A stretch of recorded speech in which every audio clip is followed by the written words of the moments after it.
in the Holy Scripture, there's a man named Jacob, patriarch, and it says he dug a well. We're going to be looking at John chapter 4.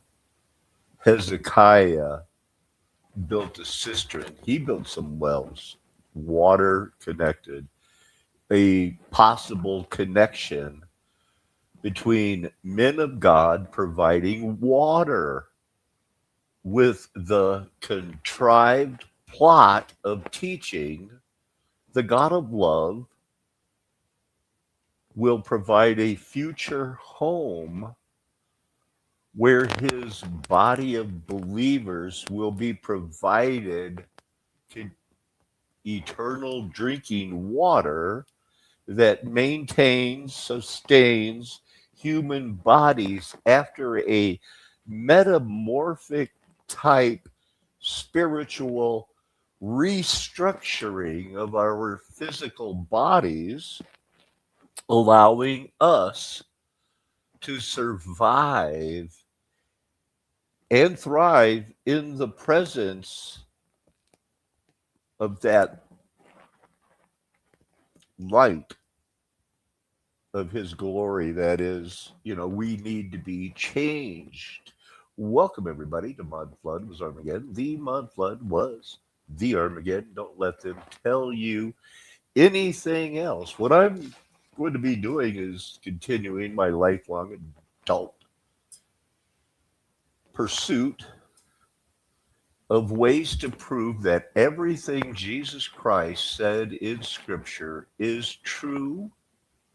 It is to be believed, acted upon, and even before the mysterious revelations of how I came to the rocks are the body parts of the Titans. I called them Nephilim until 2021. Found out that's not what a Nephilim is. They were Titans, really gods. So, I keep going on. For 40 years, I was a post-millennial Presbyterian because I wanted to rightly divide the truth. I raised a family, took them to those churches for decades. It was from Scripture, the right thing to do. We need to do the right thing. I don't know if it's the right thing or not, but I have to show a disclaimer. I need to get the screen set up for sharing. There it goes. That didn't take that long. This thing doesn't take long to show. There it is. It is a habit, and it seems to be something I'm going to stick with. I screenshot some pictures. I remember I left off with it was Peter Cooper. He supposedly invented a building with an elevator because he just figured pretty soon the way things were going, they he would they would invent an elevator, a safety elevator. They had elevators, but not for humans. They weren't safe. I the U for founder, U for union, V for advancement. Advancement? There it is. There's that elevator. Look at that. Look at this old building. I just had to take a clip of that one. I don't even know. Is that from that guy in England, Martin Zero? Somebody lived there, but it's all gone now. Oh, I showed that one. 6.3 years. Am I going the right way? These are kind of new. I know I do have new ones too. You look at these videos from this year around September 11th when Charlie Kirk died. One of my biggest videos in a while. And in it, I told him, I said already, as I am wont to do, the truth that this is a setup. This is part of that MK Ultra Operation Gladio mafia, but it's the Illuminati, bred the Rosicrucians, the Jesuits, the Freemasons, and the John Birch Society to have a very wide road of nothing we're able to do will ever convince the wide road. But the narrow road will be happy that some people, this is September 12th. I said it's all a fake. They're going to stretch it out. I, by name, called out the Candace Owens, Tucker Carlson, that it was going to be a prop up and try to be, the Noahide laws were going to enter into it, all based on, the Epstein, situation. So I've been going 5 minutes before it showed the first person actually logged on. Whoever you are, welcome. I noticed, and the Lord showed to me myself.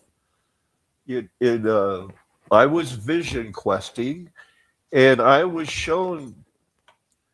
I'll get 100 views, 150 views, but I've been doing it for 10 years, and I'm not doing it for views. And it was God's way of reinforcing that during this recent vision quest of I'm clicking on people with 83,000 subscribers was the one guy, and he's getting, his video was out for 3 days and he's getting 300 views. I think the computer AI is driving people away from YouTube, but the Lord Christ Jesus, the Messiah, the Creator, our God, has so comforted my spirit as he does, just setting my intent, that it doesn't matter. It didn't matter that when I started what this channel used to be called Flat Earth Nation Golden Age Past in 2016, I didn't have any subscribers. I was doing it because God said, this YouTube is a joke. It's owned by people who are evil, but it's what I am going to use, the platform I'm going to use. I tried to look at BitChute and a couple others. It didn't work. But here's what I got today. It's about the water, Jacob's well. I normally start with, the pictures like I'm in the process of, and then I'll move. I'm going to do the rare reversal of order. So that means I'm going to look at the tabs in reverse. I know that's not a big deal to you. So where's the new stuff? There's the gun from that video. So we left off here. So what? I used to get thousands of views. This is fine because I'm doing the Lord's will and I'm doing what I've always done, trying to rightly divide the truth and doing it. Look at this guy. Oh, I have a sad video. This is kind of a sad video, but this is an outline of one of the canals and the river and the water. This really exists, and it was really used as a type of crane to reach down into the boat, spin it, and unload, like their version of the Erie Canal. We all found these things. There's so many of these in England. But after the reset, I'll show you a picture of this. They used children because the existing tunnels of somehow 1723, they needed orphan. They didn't have trains then, but they had orphans, and Satan was loosed. This is a child with stepped into a harness pulling coal, and that was his life. They'd start when they were 4 years old. Look at that. These people. An important influence on Charles Darwin during 1802. I'm pleased with where the Lord has taken my theology. I Nobody's going to talk to me about a secret turquoise mine in my backyard, and I'm not going to at least look at it and go like, "Wow, that is really a wall of turquoise," and it means something. It was expressed elements during the flood. It could be, the all of those adrenaline type things in your body, but don't get caught up in the shock and the horror of the 1800s of how evil they were, and oh, they built these buildings to re-educate all the Native American indigenous. Don't we believe that all these buildings were here for a long, long time before they showed up in the United States or what used to be Egypt? I'm still processing this information, but I'm trying to do it at the same time. An echo from another age. I like to watch these guys hike sometime. And if this was in Egypt, they'd be saying, well, this proves the smooth drill bit cores that they could make round holes, except this is in the middle of the desert in Utah, or northern New Mexico. And it's even more weird, but you can see they'd be saying, how did they carve it with primitive tools? This is some sort of a body part. I try to get another picture of it, but he walked by another body part. These hoodoos, that's what they call them, hoodoos, not like the old "Who Do You Love," that song. But this is, in my world, this is a windpipe cover on top of a esophagus.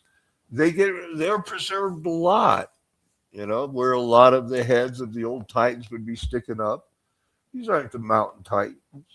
But during the 40 days, 140 days of the flood, as they circled the 4 to 6 drains of the flat earth, as they slowly, they would have gathered parts together. When you mix things together, aggregates combine that are similar, down to the point of where the Illinois prairie, with its 40 to 60 inches of topsoil, is as much a part of the Grand Canyons being carved up and risen up, and some mountains made low and some made high. That looks different, doesn't it? I got a good explanation for that. I don't know whether to describe it or light this cigarette. There's 3 different types right there. I'm seeing brick, maybe another type of brick. It is, I'm kidding. But the guy says that, well, when they were rebuilding these tunnels, since it was already open, since it's probably a vein and artery of one of the, Elohim titans that died like men because they weren't compassionate to the weak and the poor. These guys go running around. That's not Martin Zero. He's one of the wobbly runner crew. That's 3 different types of bricks and one keep the water. They don't know what these tunnels are for. This guy here, Sons of God in Genesis 6, he's coming along like going like, don't believe that nonsense. But he's still pushing the Septuagint. 70 scholars of Jewish type situations, because it's BC. Then they got it completed in 95 AD. Well, that's a Josephus type thing. Like, oh, wait. It wasn't everything destroyed. No, the Masoretic text is the way to go. Well, I guess that's it. So now I go back, click on that, and I'm ready to close out chess. And let's see. He moved on from there and dug another well. How about that? Isaac named the place Rehoboth, open space. At last, the Lord has created enough space for us to prosper in this land. Genesis 26. 6. Isaac, a very important person in Scripture. You know that. Numbers 21:18. These aren't in any particular order, but this is an important one. The well that the princes made, that the nobles of the people dug with the scepter and with their staffs, and from the wilderness they went on to Matana. That's funny. Their staff and their scepters. That might mean that they had to protect it from violence because, water was scarce and Moab wouldn't sell them any. Another one from Genesis 26. Then they dug another well. There were no wells in the world. I wonder how long these wells lasted from Genesis 26. That's where I'm slowly building to an answer for that. Genesis 26, couple. So the Philistines took dirt and stopped up all the wells that his father's servants had dug in the days of his father Abraham. I know for a darn near almost certain fact that they find wells just covered in, and they're saying, well, it looks like they dug this well as to honor a god and then filled it in. Well, maybe you should read the Bible, and sometimes it's the Philistines that filled them in. Buenos dias. Good morning. Look at here's it. So we're done with that verse. Here's another one. Just two more proof texts before I get to John. Isaac dug again the wells of water that had been dug in the days of Abraham, his father. He makes it sound like such a long time ago, doesn't it? Which the Philistines had stopped up. Okay, and he gave them the names that his father had given them. Wells are a big deal. Abraham planted a tamarisk tree in Beersheba, and there he called his name Jacob, the everlasting God. What's the context on that? 21:33.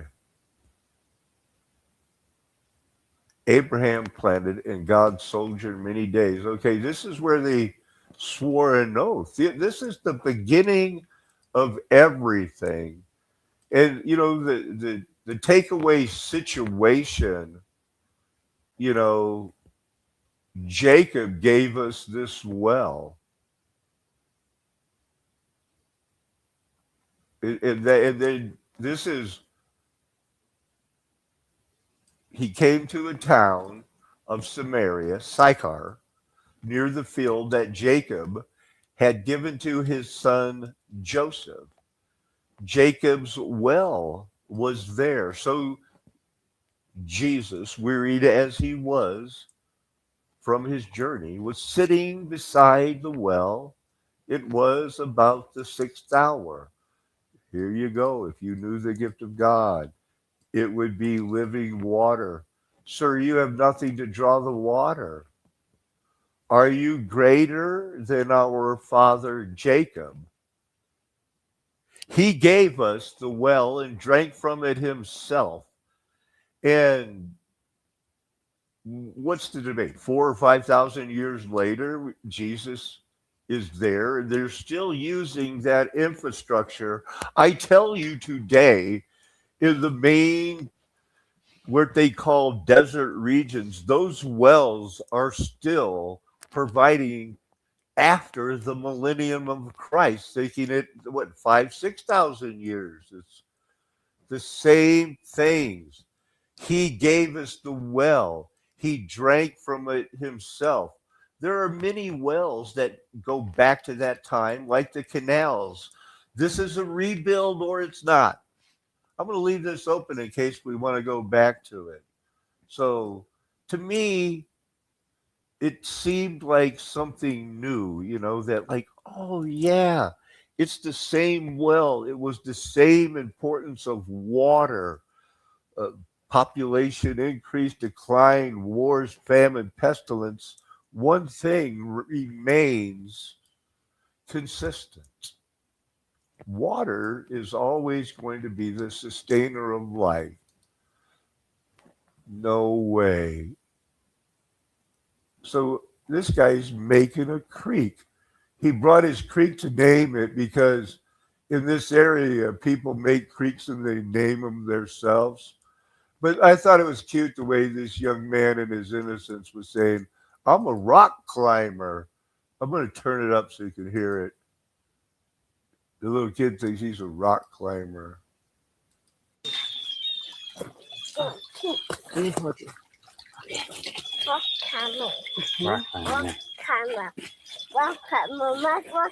You're rock climbing. Wait, this is so cool. Okay. You're in the creek. Yeah. So, this is a very large rock right here, and the spring water is coming from underneath it all over the place. And like how water moves through land. And luckily with Freya, me and her just spend like so much time out here that these springs weren't like super hard to find. It's like, it doesn't feel like this dam system is big enough for this spring. Yeah, who would have known he found a big one? I want to hear a little bit of this video. I was looking up some old videos. This one really is really close to being 5 years. And I can't say I agree with the man's doctrine anymore. At the time I was playing this, it was already 5 years old, and this was a replay. How did I introduce it? I might have introduced it much the same way.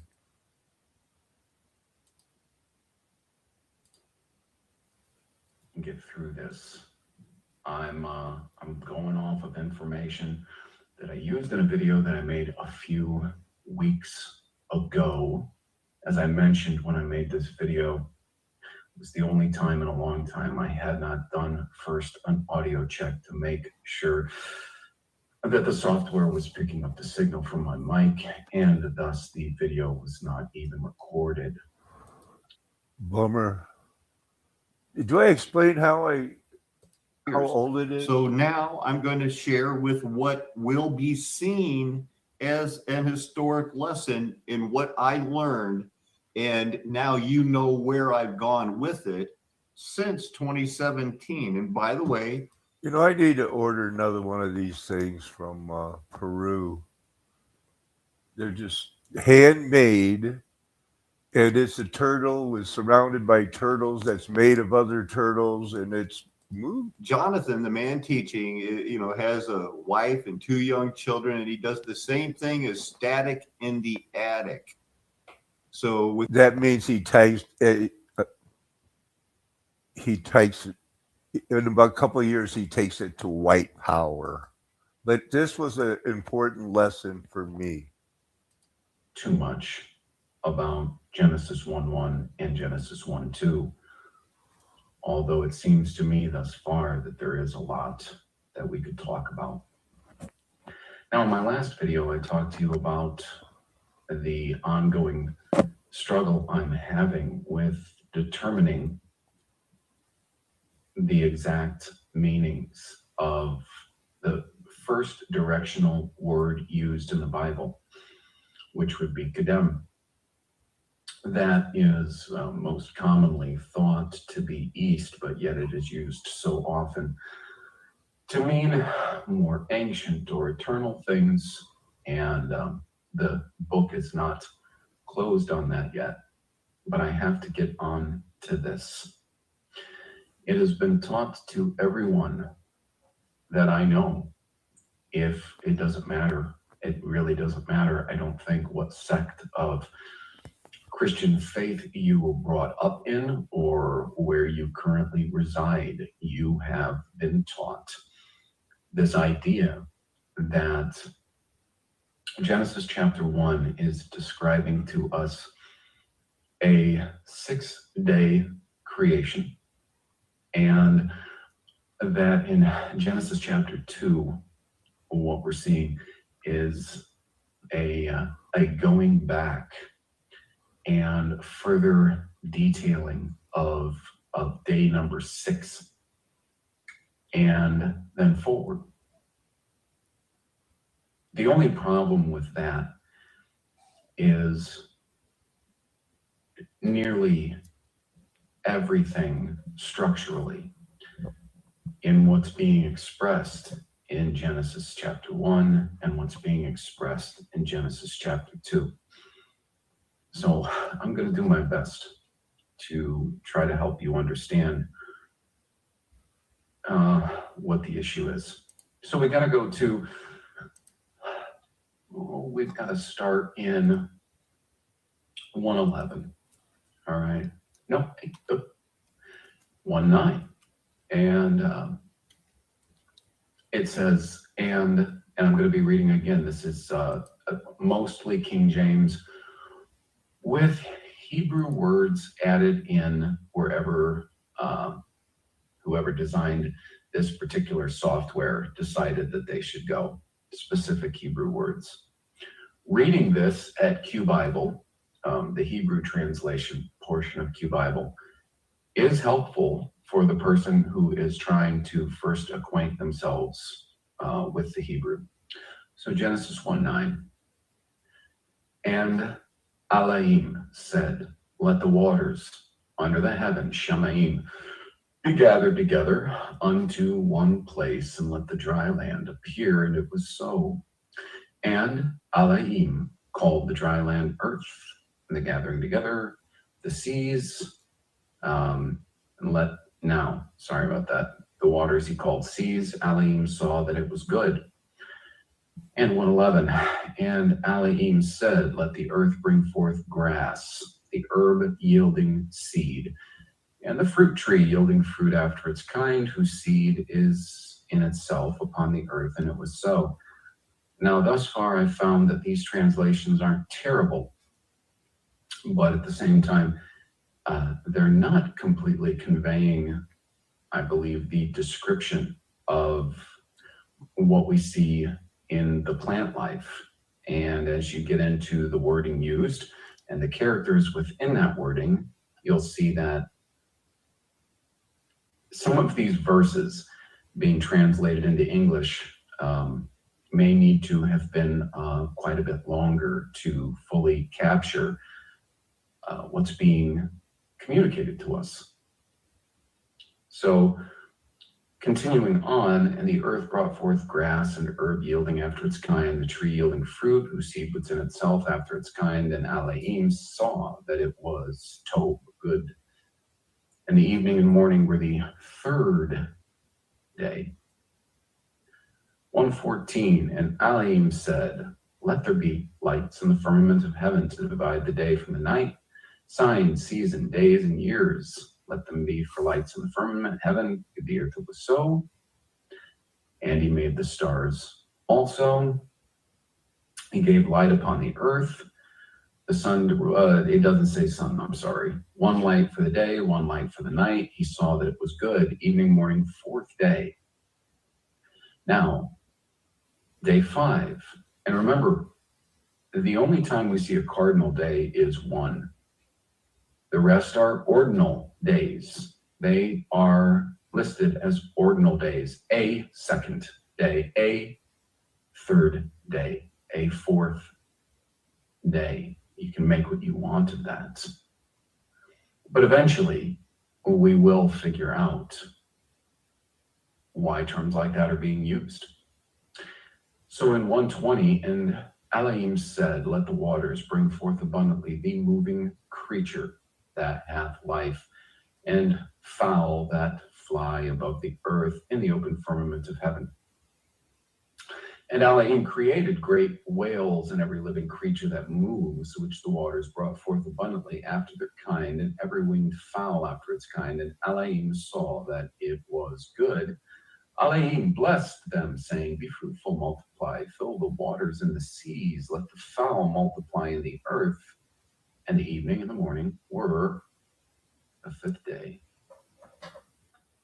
Now, just to clarify a few things before we move on, the translations of these animal lives, I think, are not good. Uwi Amar Alaim, Aish Ratsu E Maim, waters, Sharatz, Napash. Thus far, teeming souls. Yeah, exists. And we got Oop.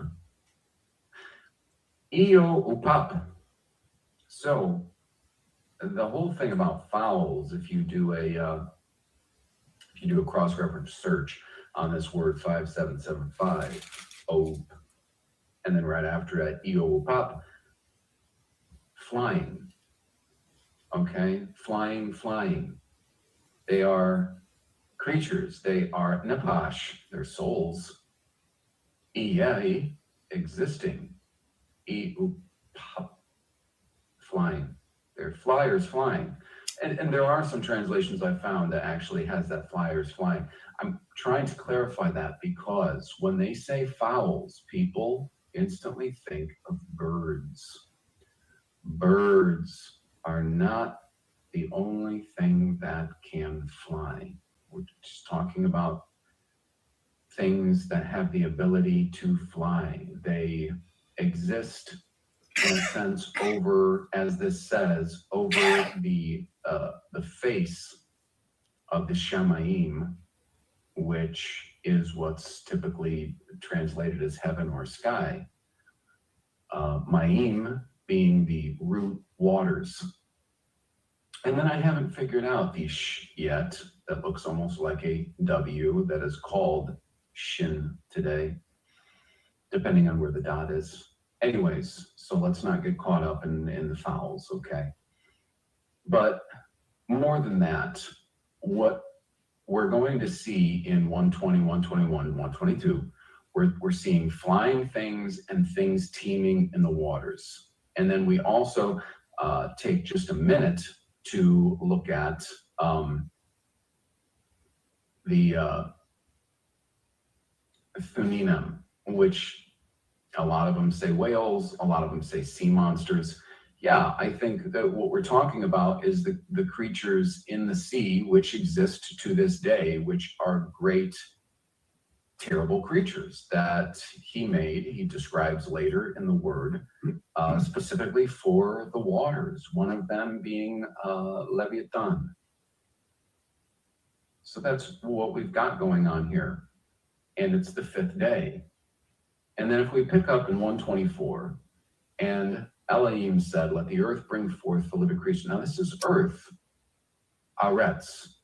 This is all Aretz. We're seeing all Aretz. Now, yes, we do see Adma one time in all this, and I'll show you, okay? Because we want to keep track of these things.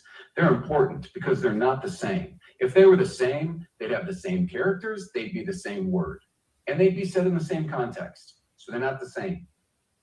And in 124, Elohim said, let Aretz bring forth the living creature. That would be Napash Hiya. Napash Hiya. If you see Napash he, Napash he, soul, live, soul, living, soul, life. All of these animals are described as Napash he, just like Adam. Not just the Adam, Adam is described as Napash he. Bring forth the living creature after its kind. Cattle, which is Bema, I have no idea. And they can't stay consistent with cattle, by the way, as Bema. And creeping thing, you can prove this stuff for yourself. Ramash. And beast of the earth after its kind, and it was so. And Elohim made the beast of the earth, Eretz, after its kind, and cattle, Bema, after their kind, and everything that creep, Ramash, upon our. Now, this is the one time you will see Adma, Ramash, on the soil.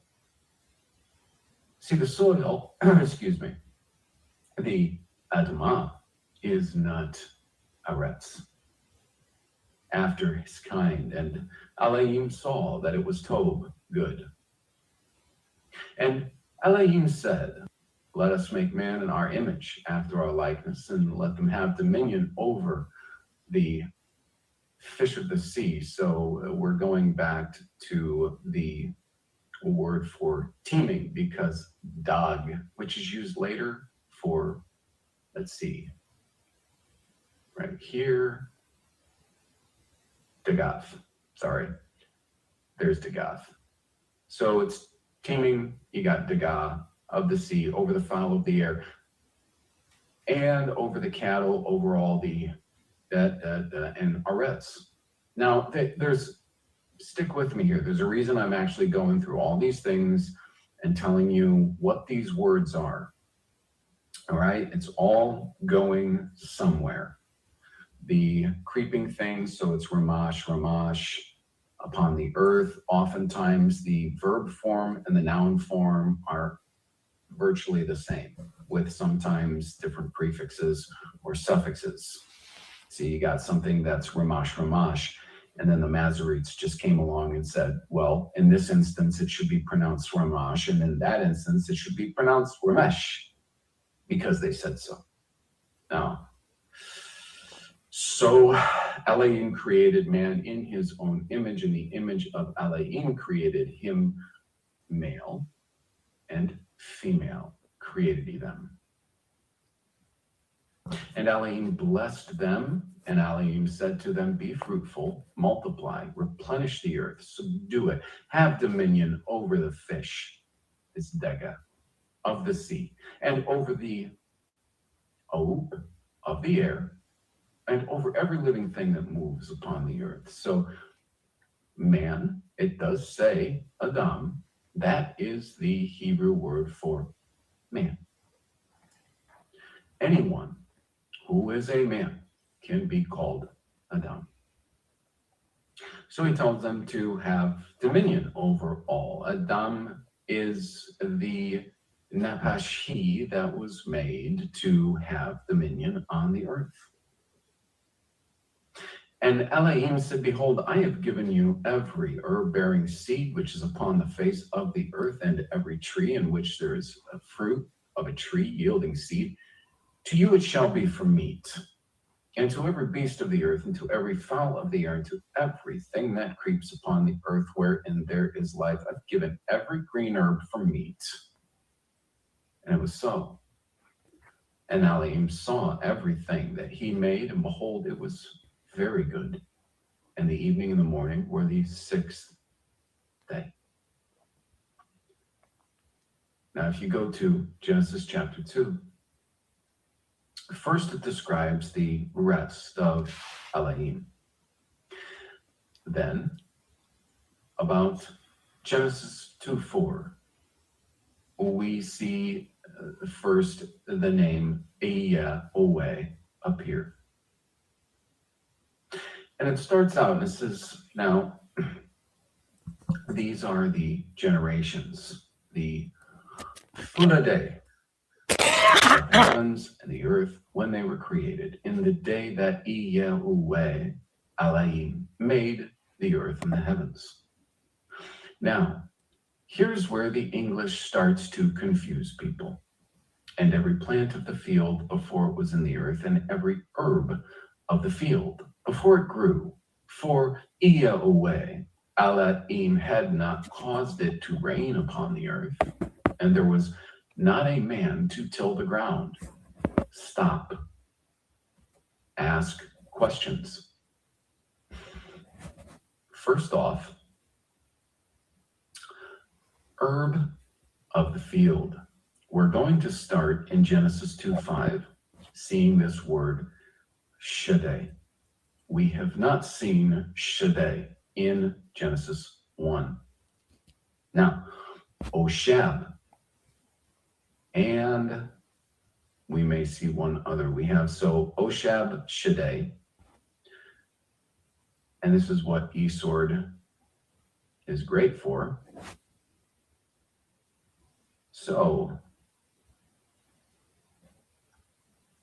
we can take that and we can start cross-referencing these things.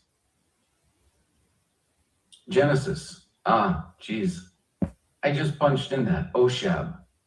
It's not in Genesis 1, it's here. It first appears in Genesis 2:5, and every Oshab, Shaddai. Wait a minute. I thought he made all of that stuff in Genesis 1. Let me go back here, because now I feel confused. Oh, here we go. This has got to be it, right? Geez. So we're in right here. Before the lights are made, right? We've got all of this stuff. So we've got, this is the Shah. I see. Oshab, got the Shah and Oshab. They translate it as grass and herb, the Shah and Oshab. Okay, and then we go back to 2:5. Shia. Is that right? Shia? Let's try a cross-reference again. Oh, yeah, that's right. Shia. And here it is again. We see it in 21:15 when Hagar. yeah, Hagar. what's her name? That had Ishmael.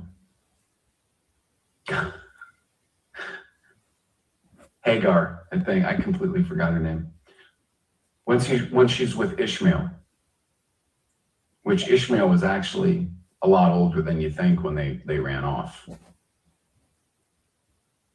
Anyways, so there it is. We've got a very different kind of plant here. It's not even mentioned in Genesis 1. It's here in Genesis 2. And it's modified. How's it modified? Shaddai. It's modified by Shaddai. Now let's look at Shaddai real quick. Here we go, 7704 Shaddai. Quick search, Genesis. And I can't find it in 1. I was really hoping, because I don't want to reinvent the wheel here. I want to figure out what's being told to me. But here, I just starts in 2:5. Plan. Wow. Hey, I don't want to butt in too much, but as you can see, the genesis of now what we know, it all started when I was listening to this man while he was, I'm not sure where he is. He had got some leukemia or something, 2019, and he kind of dropped off the radar. But you guys see how I developed this, and now it really is. It's a worldwide, Dr. Heiser, who I disagree with a lot. Hats off. He's the guy who got the Elohim Titan connection going, although he's to it, he trusts non-scriptural books to his own detriment. Thanks for letting me have that interruption. Right? Shia, Shaddai, plant of the field. Before it was in the earth, Aretz. And now we have, and every Oshab, Shaddai. It's modified. It's Oshab, Shaddai. Why is it modified? We've got Shaddai a lot. Now we can jump forward here in eSword we're at 2:19. Out of the ground, Yahweh God formed every he. That is a very broad term you'll find if you start doing a cross-reference on he. That's 24:16. He. of Shaddai. There it's modified again. We can't find anything modified like that in Genesis chapter 1. Now, some people might look and they might say, yeah, but I see kol. Kol has to mean all. Kol most certainly does not have to mean all, because you go back, it can mean all within a context. You go up to Joel, and the part of Joel that Peter quotes from Joel 2, on the day of Pentecost, when it says, in that day, Yahweh would pour out his spirit on all flesh. It's kol. Kol basar is flesh. Basar. Kol basar. Are we talking about chipmunks and oxen? I don't think we are. It has to be contextual. So before anybody says, but, every step back and contextualize it.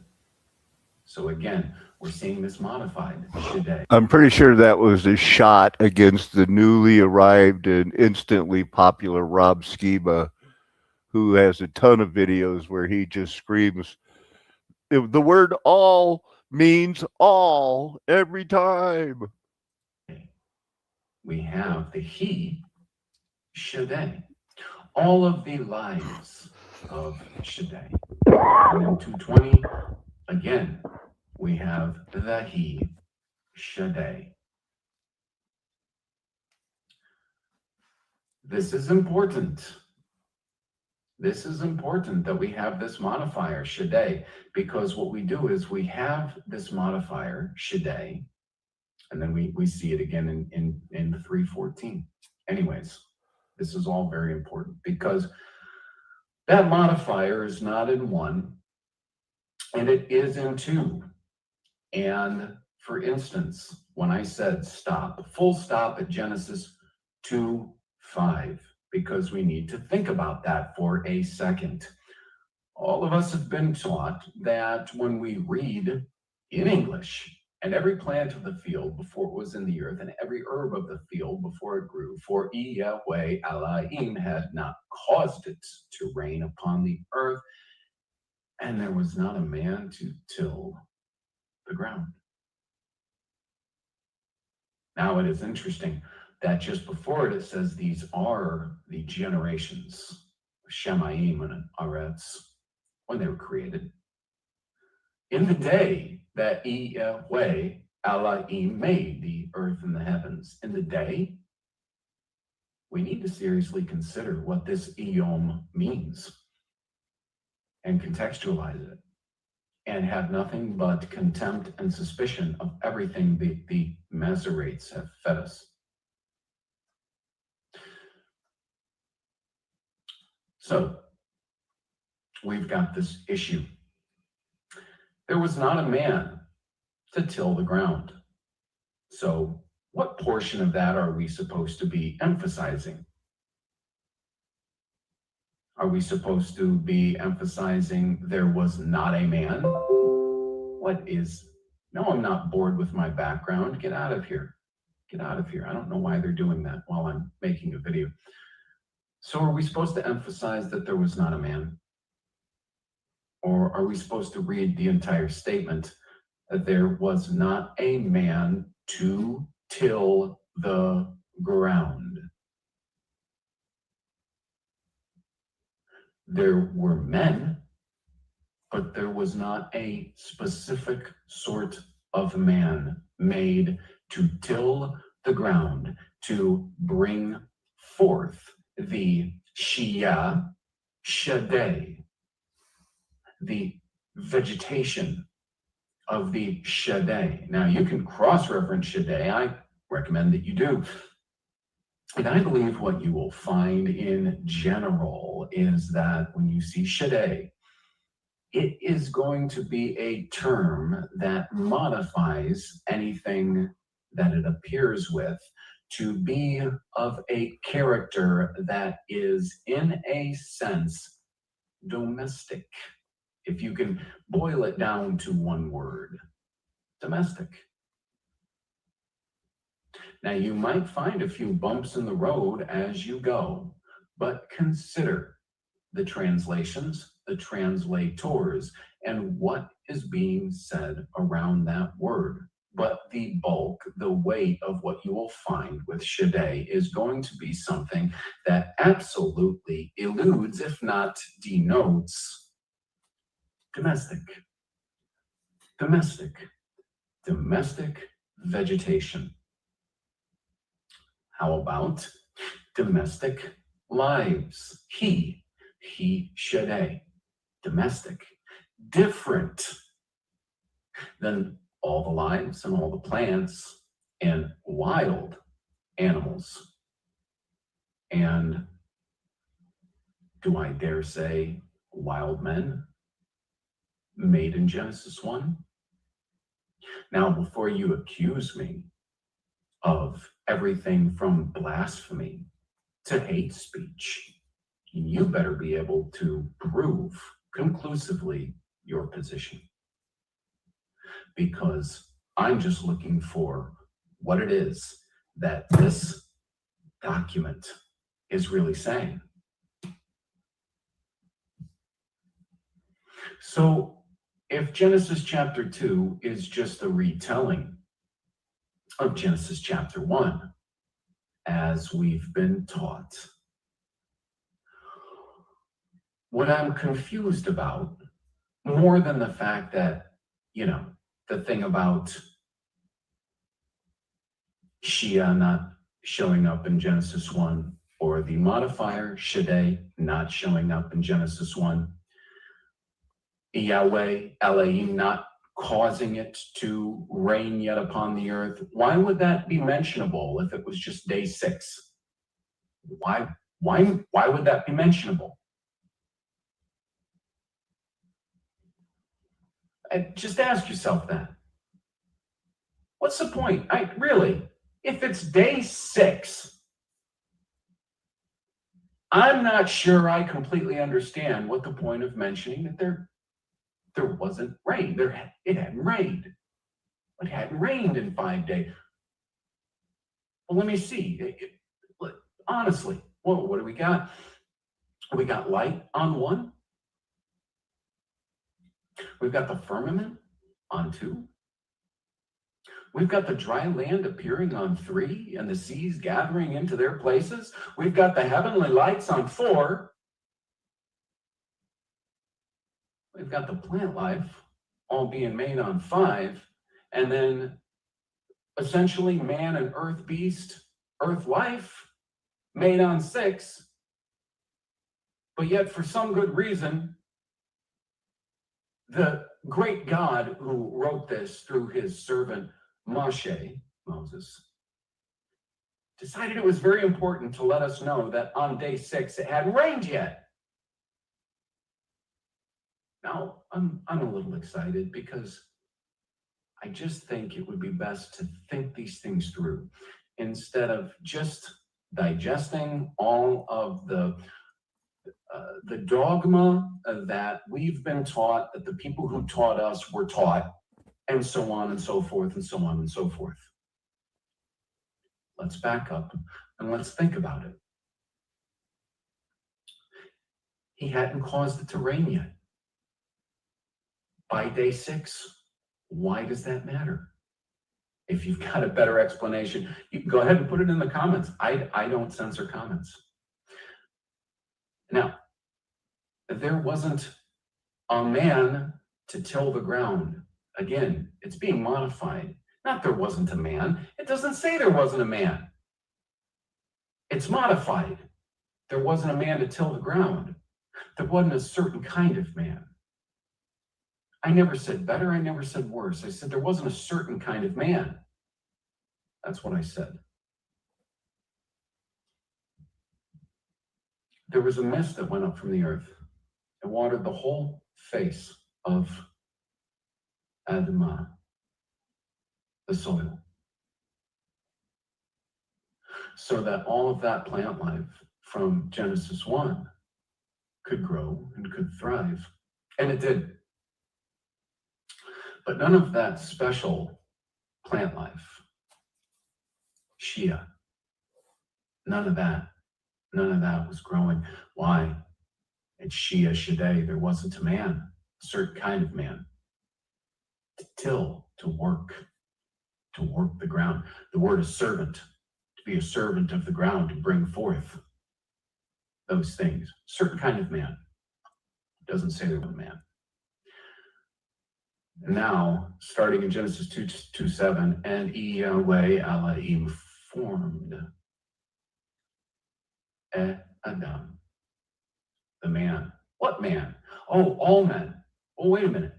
All men? Wait a minute. Adam. See, right here, there was not a Adam. There was not a Adam. For what? To till the ground. So when it says here, Yahweh Elohim formed Adam, all men? No, maybe what he did was he formed Yitzhar. It's not the bara we see in Genesis 1. Yitzhar, he sculpted. He specially took the time to sculpt this certain man who would till the ground.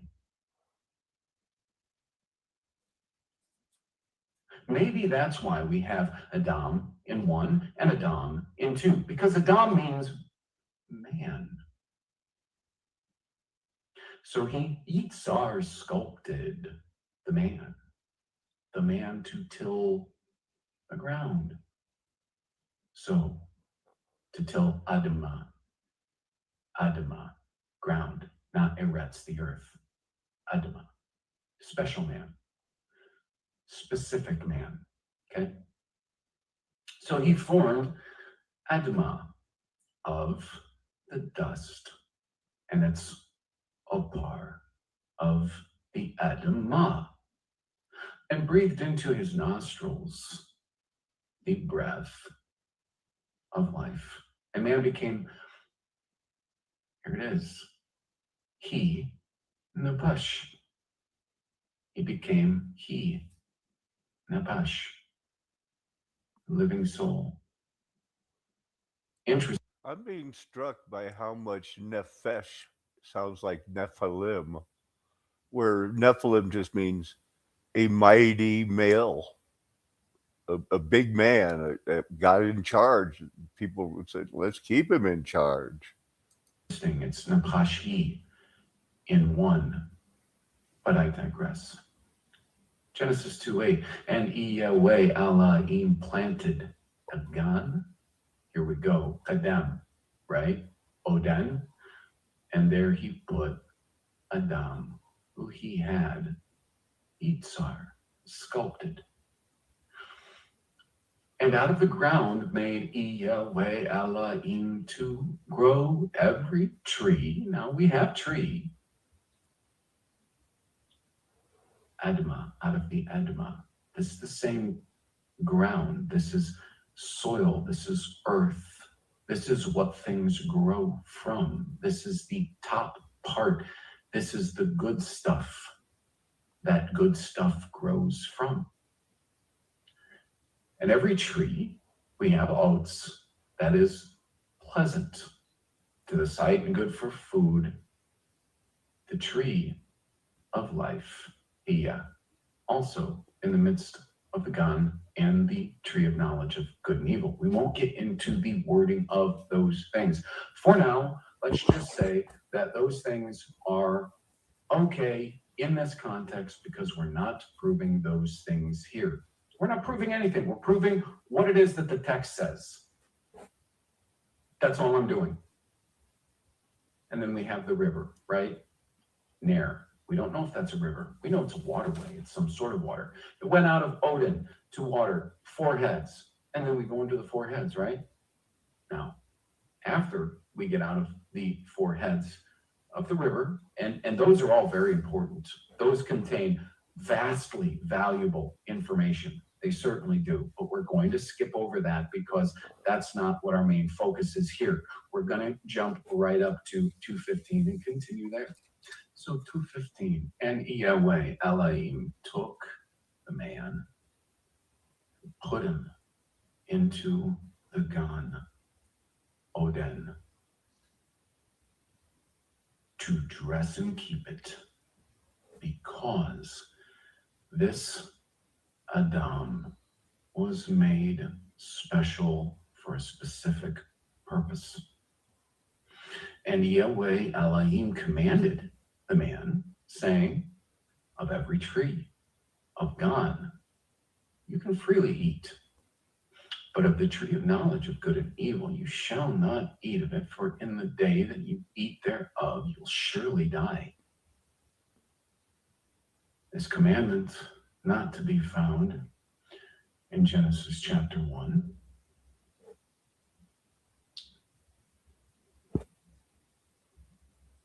Because there's a difference.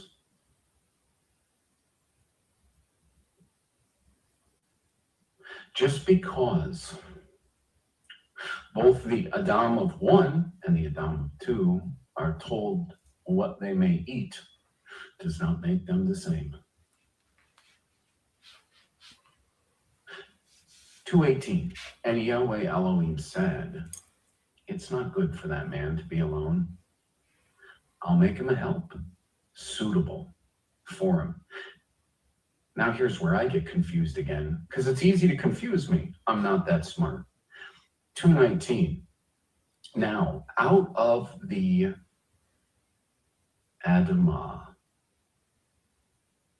not Aretz, out of the Adamah. This is the same stuff that this Adam was taken from. Yahweh Elohim, he formed Yitzhar. Every he, Shaddai, there's that modifier. It's a specific kind of life. Call it domestic if you want, or if you don't want, then you come up with a better descriptive that properly translates Shaddai.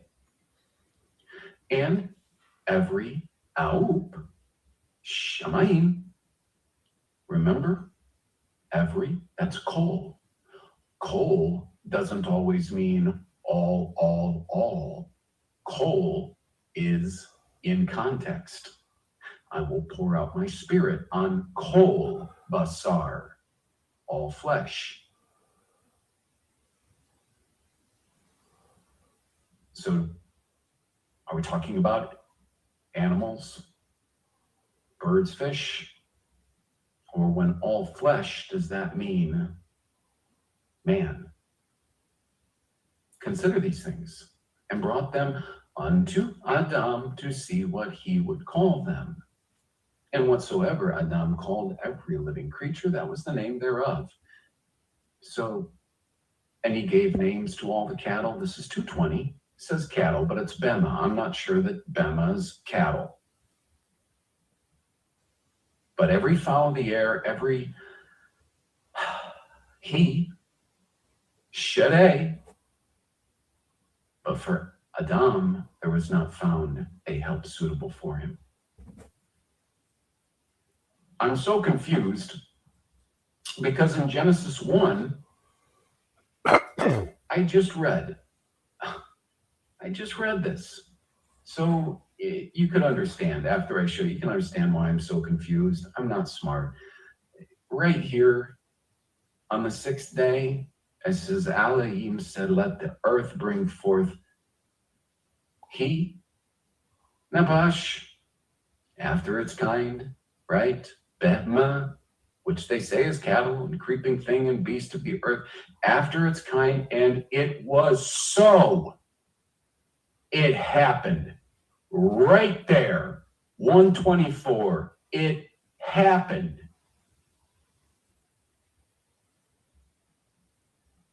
And then 125, Elohim made the beast of the earth after its kind, cattle after its kind, everything that creeps upon the earth after their kind. And Elohim saw that it was good. It's a done deal. It just happened.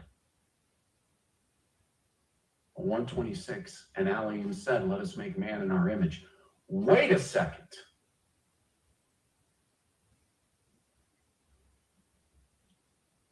I got man being made right here in chapter 2.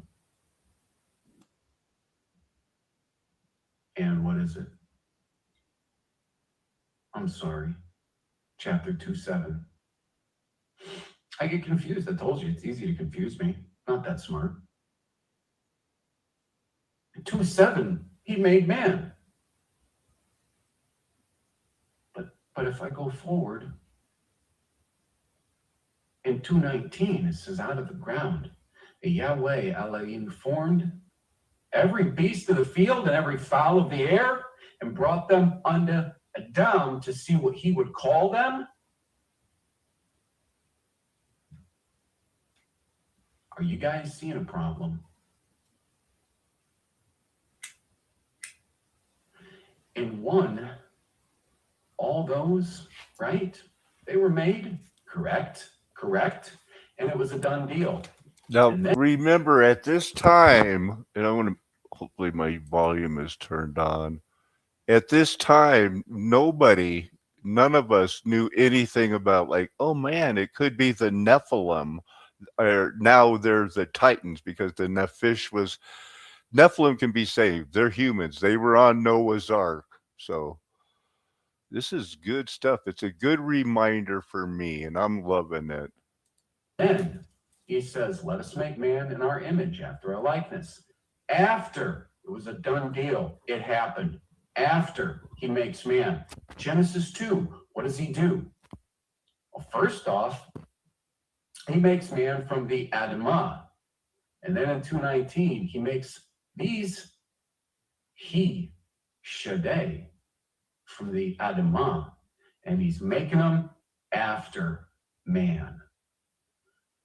So I guess it doesn't matter what kind of mental, verbal, textual tricks you want to do to try to make Genesis 2 a detailed retelling of day 6 in Genesis chapter 1. You have, if you're going to stick with that, and that's going to be your dogma, you have a clear contradiction in chronology. Deal with it. Deal with it before you make any comments.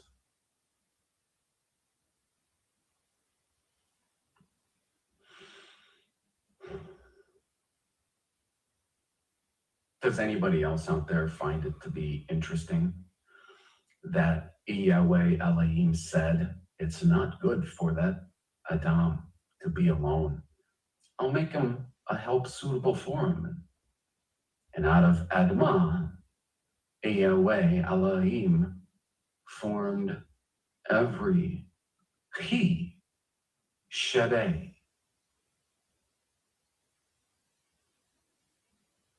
And every Ob, Shine.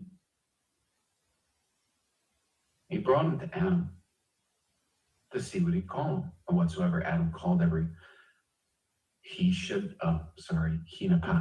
That's what the name was. And Adam gave names to all them, Ob, every he, Shaddai. We're going to get into why it is this term he would be being used in the same sentence as Beh-meh in the future, for a good reason. But there was not found a helpmeet for him. That's interesting. If you don't find that interesting, maybe someday you will. That Yahweh Elohim would bring what? Opossums? Horses? I mean,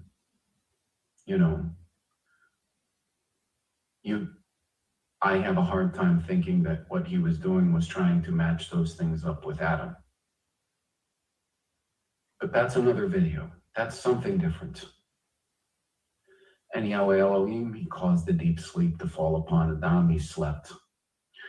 And it says he took one of his ribs, and there's a lot of controversy, cello, about that, closed up the flesh, and he made this woman. Okay, Adam says, bone of my bone, flesh of my flesh. And then in chapter 3, he gives her a name. And there's something very interesting about that name that we have to talk about. But when you consider the modifiers being used in Genesis chapter 2 that are not used in Genesis chapter 1, when you consider the fact that in Genesis chapter 1, each day is given as an ordinal number, not a cardinal number, except the very first. And then when you consider, when you go into Genesis chapter 2, that it starts before this story of Adam in the Gan Oden, or Garden of Eden. These are the generations.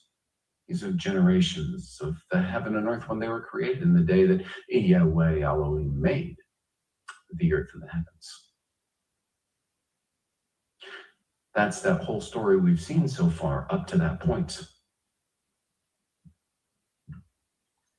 And we don't know what kind of time has passed. Because Yom is very interesting. The idea, the concept, how it's used. Context is very key. The fact that our lexicography is dominated by these occultists called rabbis and Masoretes and so-called Jews. But I'll tell you this, with as ignorant as I find myself to be, and I find myself to not know as I learn, and with as little time as I have to put into this, I'm not seeing the same story in Genesis 2 as in Genesis 1. You have something different, unique, and specific. You have a specific, special man that was created in 2 to do a specific thing. Put in a specific place with a special purpose, special role. And here's the deal. Yahweh, Elohim, the creator, has the prerogative to do as he will, as he sees good. Now, to not argue with anyone concerning the veracity of the Hebrew scriptures. What I'm doing here is trying to understand what they say before we can have a good, constructive argument about the historicity and the veracity of the Hebrew scriptures. We first have to clear away all of the garbage that has been handed down to us through the Masoretes. Unfortunately, through Greek translations. And most unfortunately, through things like Nestle Aland United Bible Society, that simply mixes so much existing manuscript evidence all together in this calico-y, hodgepodge, mix stuff. No single source stuff.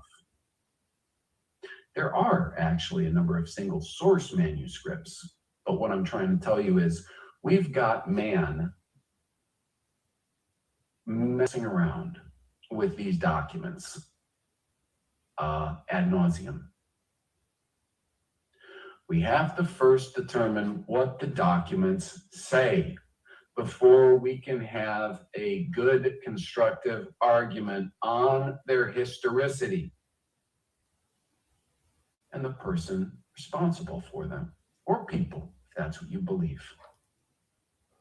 And I will tell you this.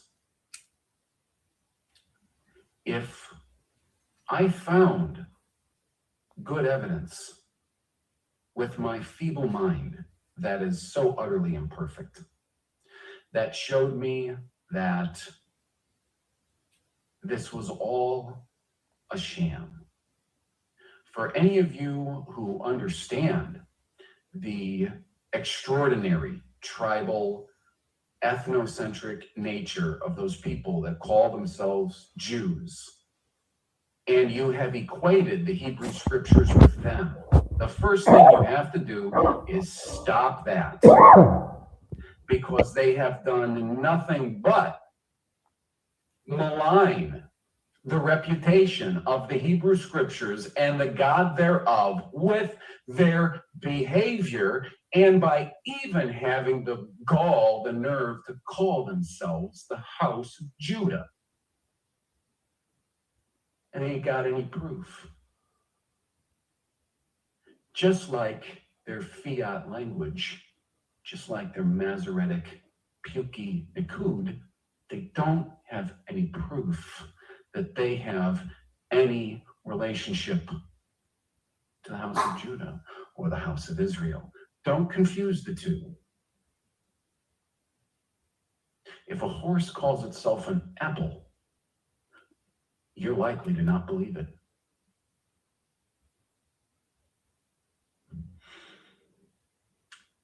And that's all I got for today. So chew on that. Well, that was a lot. I realize that if you're hearing me right now, then I had my microphone turned off when I wanted to make a comparison that the Nephesh is a lot like Nephilim. And Nephilim, we know there were after Noah's Ark, which has to mean they're human. Nephilim, the Gibborim Nephilim would only mean that they were bigger than stronger and more capable at leading. Yeah, the only bad Gibborim they mention is Nimrod, and Gibborim is mentioned over 100 times, and it's usually, it's used of God, King David, his mighty men, the people Joshua sent in. So there is that. But let's keep going. I have time, and I'm not getting anything that. So I had it turned off for a few seconds there. So that was a good one. Let's see what we got now. This is interesting. Another one from, I'm a one-trick pony. It's always going to be about the stones are crying out, and there's a new theology. The new theology that I developed, the mud flood thing, read the Armageddon, 70 AD has already happened, and the whole millennium's already happened. It's, to me, equal with the stones crying out, proving that we are living stones to be fit in, and we can build up gold, silver, and precious stones. Begins to occur. Paco listened intently to what I had to say, but soon found fault with the idea of the heart remaining in a contracted state following death. He spotted the anatomy book I'd placed on the chair, which I'd opened to the heart pages, and began to clarify that the heart does not remain in contraction when dead, but as can be seen in the video of his father performing a dissection. Right. It only becomes frozen in judgment when it gets hit by the glittering sword. Right. But, it's too easy of an answer if you don't trust the Bible. Heart is rather soft and malleable once removed from the body. In Paco's mind, this meant that it was impossible that it would take on the form that I was describing. I hadn't yet explained to him that I suspected that the petrification process likely occurs. That might be a little confusing, and I want to take a second to explain it. When he's talking about Paco, he's not talking about me. I call myself Paco to honor the Paco's father, he's talking about that Paco, Dr. Torrance Paco Guas, the man who showed me the helical heart. Like the man I just showed you, all I remember is his first name. It was 12 years ago. And it's how I came up with the theologies and the biologies that, in my mind, as God refreshed me last night, doesn't matter how many views I've gotten. I've already started 1,000 careers of people teaching short season and changed the world, and I'm to be satisfied with that. Quickly, perhaps in as little as hours, and most likely involves either extreme heat and pressure or some sort of a monumental electrical or plasma event. Anyone who has ever used a TENS machine or been hit by a taser knows what electricity does to muscle fibers. I asked Paco if he was familiar with the works of Victor Schauberger and how they related to his father's work, but to my surprise, he'd not heard of the Austrian scientist. I wonder if his father came across Schauberger or learned of his many discoveries. The overlaps between their work are surely many. I also mentioned the works of Girolamo Sagato, the early 1800s scientist who held the secret to the petrification of all kinds of flesh. While the secret of his technique died with him, the irrefutable proof of his knowledge can be found in museums in Italy to this day. I've also cited several other examples of rapid petrification, which I... All right, interrupting now to go back to find. What are you doing interrupting now? How long is it going to take you to find? Are you going to go teach the scripture or get to it? Look how long it took. I knew I should jump ahead.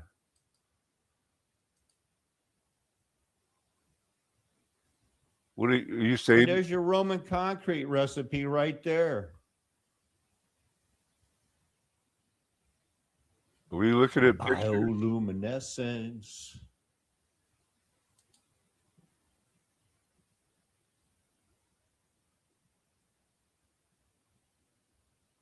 Didn't I show the You helical see heart? that when you eat meat all the time. Bring it by throwing an electrical stimulus to this, and it gets over to here, and then it gets activated. I wonder if I should slow it down just for a second.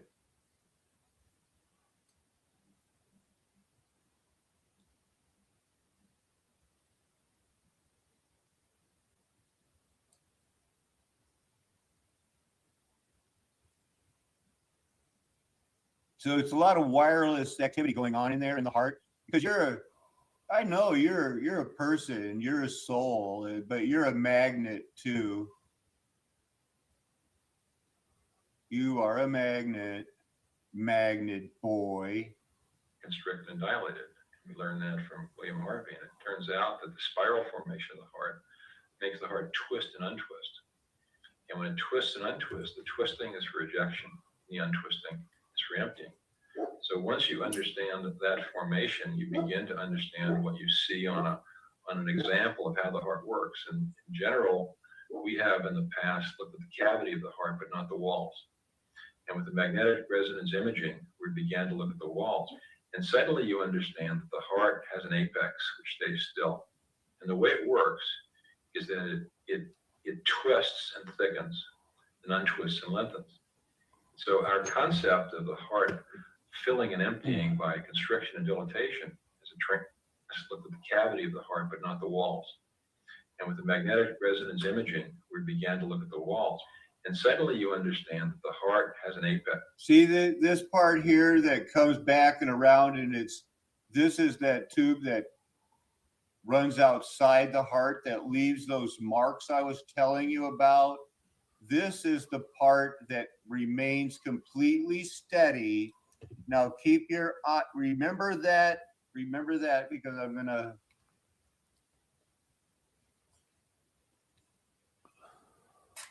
That would be this part. This part. This would be the part that's just sitting there, not moving.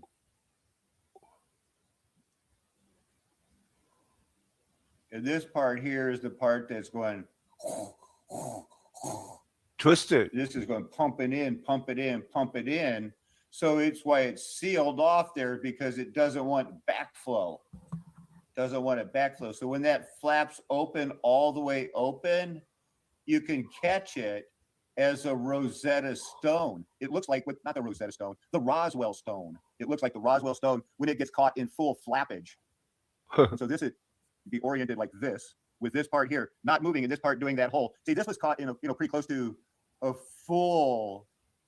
Between the atrium and the ventricle. And this was taught to me over about 350 years, because this is what William Harvey, designed circulation, taught us. And well, if you look at the MRI, you see two things that are quite fascinating.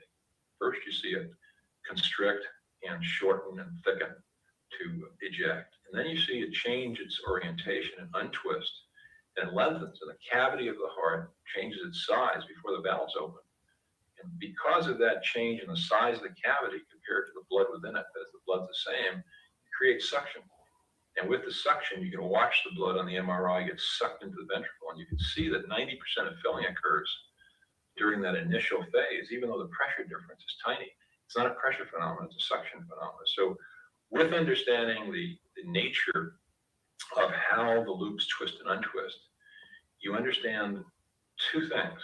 The first thing you understand is how the heart ejects and fills by suction. And the second thing you realize, if that anatomy is changed, as we can also see in MRI, where the ventricle becomes spherical, the capacity to twist and eject and untwist and suck is lost. So the patient with heart failure can't twist very well, and therefore he can't increase his output of his heart to be able to work, and he gets tired frequently.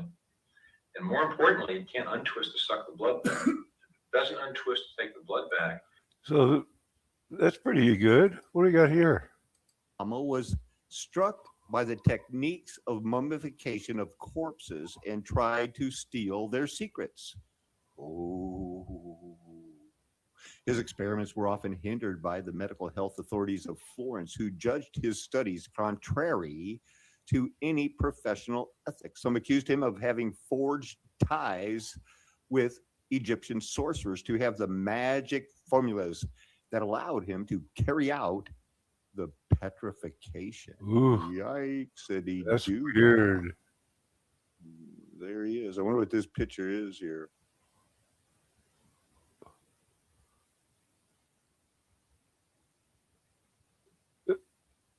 What are you looking for? It's obviously some woman's chest.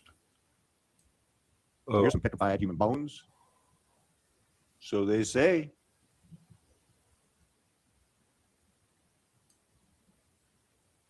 couple more minutes. This has always been that's a crazy one, right?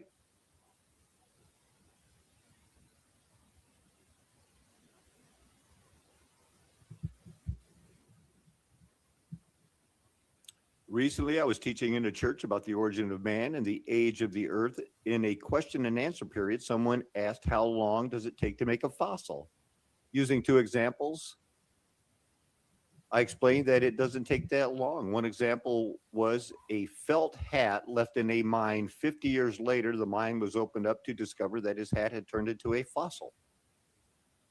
The second example was a cowboy boot found in Texas with a fossilized human foot and leg bone inside. The boot was manufactured in 1950 and discovered in 1999. So given the right conditions, fossilization can occur rapidly. And just broken, in the break points, if it wasn't constrained by the boot, these might have broken off, crumbled around, and just looked like rocks. It might have just looked like a rock. There's a rock hat. That's weird. Rock hat. Here we go. Kalau. The man began to call. Where am I even getting this from? Oh.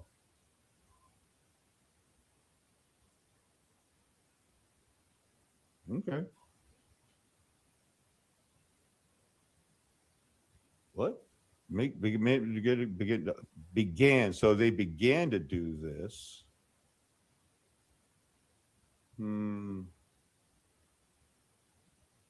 Where you at, Joshua? You still down there after the Pentateuch? But it is. Oh, I didn't make it past the verse 5. What do they got over here? So I think showed most of the things I wanted to see about the stones in that one. I was just looking at some of the older 5-year-old videos. What's this one here?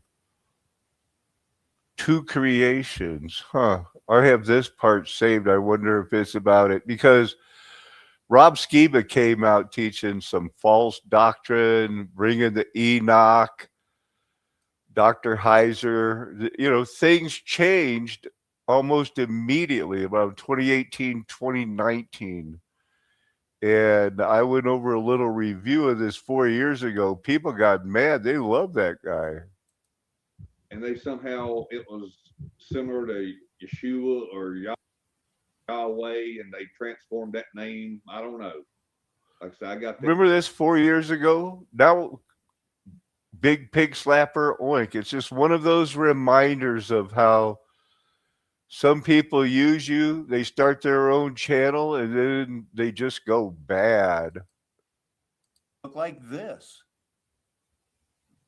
These drains are because we know that the tunnels are already and have been underneath there. Wow. Early in this, there were so many old friends saying hi, and Greg and Ella were friends. Not a monk, a nun. Well, I tell you, the devil is blatant, ain't he?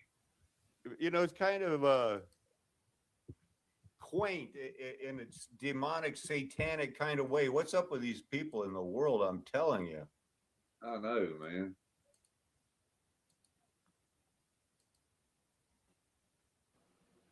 For you know, for bribes or for some reason, why would you show partiality to the wicked unless you are a little on the bad side yourself? Give justice to the weak and the fatherless. And also you have to, you know, not just that, but maintain the right of the afflicted and the destitute. So you need to not, you know, rescue the weak and the needy for one. Uh-oh. What's Freeze that? on No. them because they're easy. Why? Well, they have neither knowledge nor understanding.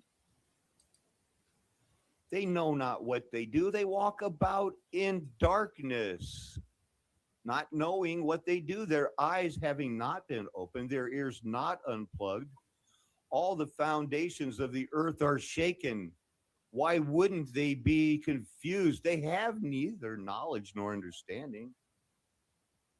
Verse 6, I said, you are God's sons of the Most High, all of you. Okay, so we have the Most High. Nevertheless, like men, you shall die and fall like any prince. Arise, O God, judge the earth, for you shall inherit all nations. Wow, 1, 2, 3, 4, 5, 6, 7, 8, 9 more tabs to go until I turn this show over to you and say, is there anything else you want to talk about? Or maybe you want to watch a video or something? Psalm 82, verse 1. Some of the other translations read it as the NIV, a psalm of Asaph. God presides in the great assembly. He renders judgment among the quote unquote gods. And it does mean Ephraim. New Living Translation. God presides over heaven's court. He pronounces judgment on the heavenly beings. You'll be able to see soon that that's just a very pathetic attempt. God has taken his place in the divine council. In the midst of the gods, he holds judgment. Berean Study Bible. He renders judgment among the gods. King James Version. He judgeth among the gods. We pretty much that's we're going to go with that. You know, he, in the midst of the gods, So I can only imagine I pulled that up and to show that we have Elohim, you are gods. Oh, I didn't go to verse 1 first. This was, I must have skipped it. Well, I'm going to just stay with the order.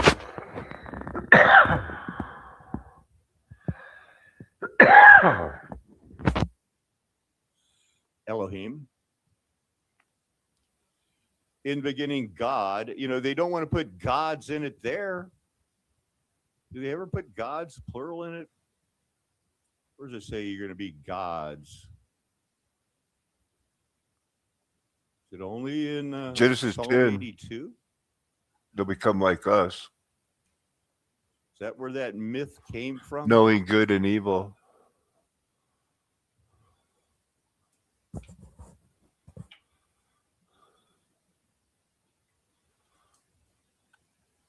We're not going to get to the Psalms. Too many.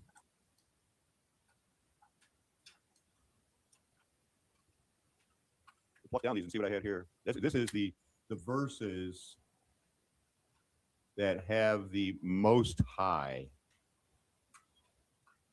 If you noticed on that one, you know, it had Most High. So we'll look at those.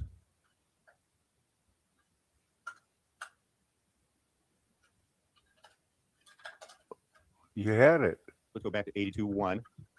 Elohim and Elohim.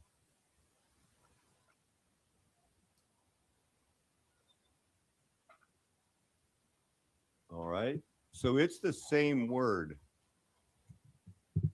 It is the same word, and it means God. There is none of this that it means gods. It implies the Trinity or anything like that. That's just not happening. So this is after about a year, it was cleared up when the new information was added, and this, you know, this part hasn't changed. There are now the Elohim who died like men. They made the mountains. The stones are crying out. The rocks are body parts. The whole millennial reign theology that had started, but it wasn't where it is now. There's no looking back as the veil is being lifted. This explanation of Elyon, the Most High, he's the Spirit God that we're going to talk about in John chapter 4. Most High, you are like the Elohim. You are Elohim. Sons, we've been created by the Most High. And if they use it as, you know, you're,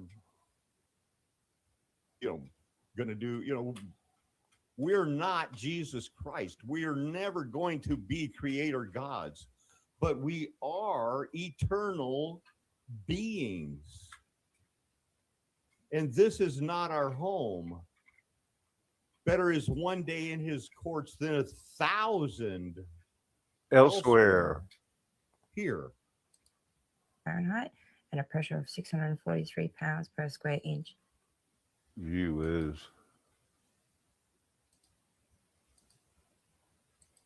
He made a movie called My Cousin Vinny.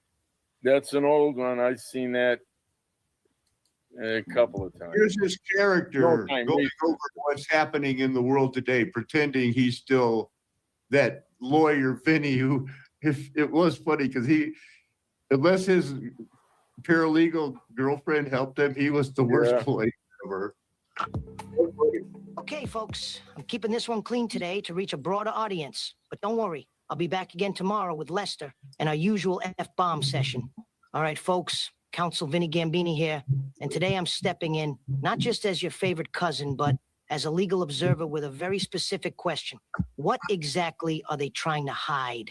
Because based on what we just saw, something about this narrative smells like a 3-day-old lasagna left in a hot car. We're talking about the tragic shooting of Charlie Kirk, a man of faith, family, and courage. The kind of guy who didn't just talk about values, he lived them. So before we dive into the inconsistencies, let's make it crystal clear. This isn't about sensationalism. This is about truth. And as a lawyer, I know Who would ever know that this guy is still doing this? This is crazy. Backpack couldn't even hold a disassembled 30-06, and he Well, now we know that they do make folding 30-06 if they need a distraction shot. The exploding necklace is gaining traction, but they didn't. They have the video of him running across the roof and jumping off, but that video is a widescreen single shot thing, and so they have him setting up the shot too, but they've never shown that, and this is months later, because this was all about being suspicious of this within a week. even if it could, the barrel would be sticking out like a sore thumb. And yet, hours later, a rifle magically appears in the woods nearby. Objection, Your Honor. Hearsay, speculation, and possibly... Is that much different than what the passports that were laying in Right. the ground zero rubble at 9/11? I mean, what are the odds of that? Well, What was the odds that I think I have that CIA video? I operative, think I have that video clip pulled up. the Archie. weirdest stuff happens, you know. Yeah, it just is because it's like a Normal. movie, and America is always going to get saved with 007 seconds on the clock. Yeah. What's the odds? And there's other ones as well, but I mean, that just, yeah, it came to mind. My cousin Vinny, the best fucking lawyer you ever seen. Who would know that this guy's still milking that? Rationally. That's Alex Jones, yeah, that guy. And believe me, I never thought I'd be saying this in court, but the man was right. A book called The Shooting of Charlie Kirk, published the day before the assassination? Are you kidding me? What, we got time travelers now? Well, they got the alien disclosure. I wonder what I got going on here. Another one from 7 months ago.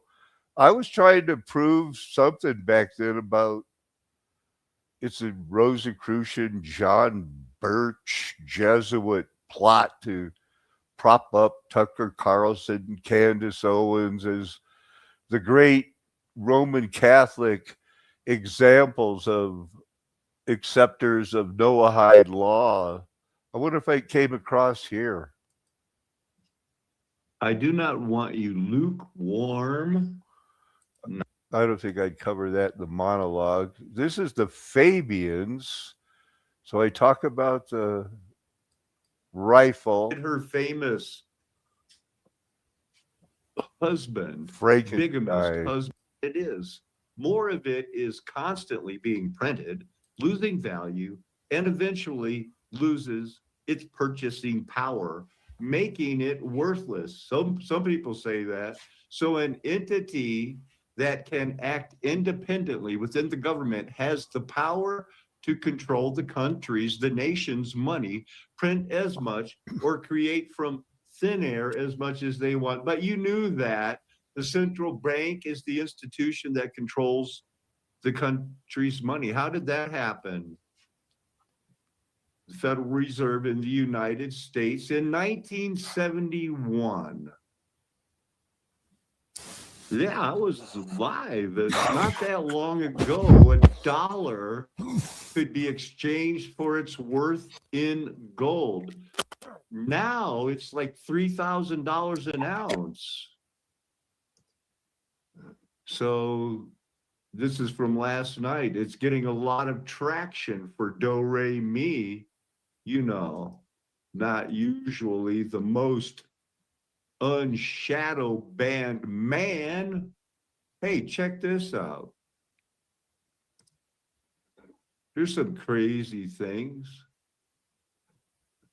I'm a lifelong leftist, but this critique of the character of those bourgeois founders of many leftist movements is necessary and powerful, said somebody 3 years ago. I've been talking about it a long time. These guys did it. This was the hold your place thumbnail for a while. Bernard Russell, George Bernard Shaw, H.G. Wells, Aldous Huxley, all Fabian Society theosophists hate God, love nudists, love to look at little children naked. So they did that whole thing. These guys, they did it. Julian Huxley. Shaw revealed that their goal was to be achieved by, quote, stealth, intrigue, subversion, and the deception of never calling socialism by its right name, end quote. The Fabian Society was as a splinter group of the Fellowship of the New Life, composed of artists and intellectuals. Rosicrucians. Annie Besant, and also members of the Society of Psychical Research. Fellowship members included Karl Marx's daughter, Elena, Edward Carpenter, George Bernard Shaw, Havelock Ellis, and H.P. Blavatsky's successor, Annie Besant. Carpenter, Walt Whiteman. All the famous people that they would have you study in university. This is a true stained glass window made in 1911 to show them reforging a globe earth or forging a globe earth, wolf in sheep's clothing, and men praying to their books. I don't think I showed that picture. I couldn't have shown all the pictures. Was a leading figure in late 19th and early 20th century. I couldn't have shown all the pictures because I had one of them.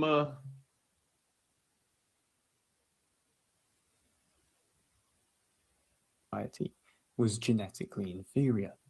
In this passage, They all did. That's why they had the one drop rule. Nobody ever argued against that. The two contradictory versions of the Bible. I am happy to know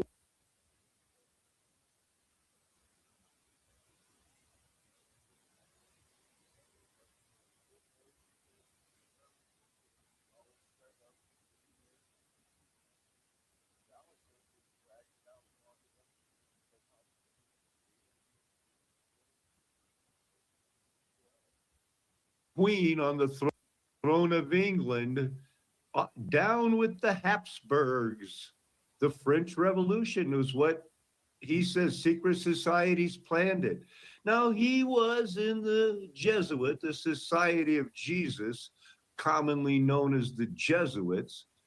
And it would seem as if the Jesuits wrote the eschatology for the preterist movement, not the pretamillennialism. The millennium is past. Preterism started by Jesuits. It's a rewritten history from top to bottom. It didn't take a computer. They used computers, but this is Satan's plan. Jews, Freemasons, Illuminati want to demolish all monarchies plus the Vatican. Watch out for them. And then you know what? Some of them were diddling little boys, eating people, sacrificing them to Satan, having that homosexual sex while they were Freemasons, shouting them down. We have to stop being amazed at their duplicity, at their capacity for evil. Their tender mercies are wicked. And this guy supposedly did it, you know, became an almoner to the refugee Prince Conte. And almoner distributes the money to the deserving poor. Okay, good one. We're moving on to another one. If I could just have a 2-second dialogue with you, Dustin, about it. What were the charges? Yeah, and then after that, give me a minute. Yeah. Yeah. What were the charges? And after that, Go ahead, brother. What is your question? I've been waiting a while. What were your charges? What were the charges brought against you? Daniel, I already sent it to you in the DM. and here's some. Oh, he's exposed. You know, this guy is very educated on why Rome is Head of the wrong. Defense Intelligence Agency, still looking like I want to be Hitler. Are you for fucking real?